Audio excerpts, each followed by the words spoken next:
Hi guys, maingod to ninyong tanan. For today's video di ay kay ako ang i-share ninyo ang ako ang ganap last birthday sa ako ang mother. So, lipay kay siya guys kay first time niya makadawat og birthday.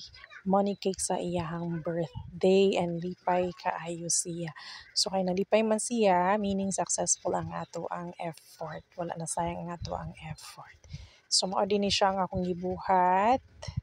Simple ra kaayo, but what make it special is that ang kalipay nga dili mabayaran sa celebrant nga. Pwede niyang lipaya pagkadawat sa iyahang money cake. So, simple ra kaayo ang mga materials nga ato ang gigamit, all recycled. So, recycled ang cartoon nga gi-mold na siya para mahimo siyang cake tan-awon, then cartolina.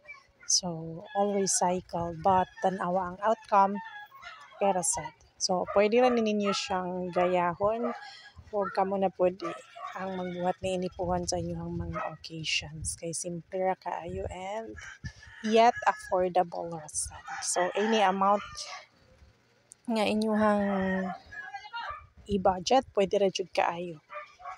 Mayroon ninyo kung daghan mo og budget, then much better. Kung wala, Gora, make it DIY na lang or DIY, okay? Para less ta og gasto, di ba? So, wise friendly.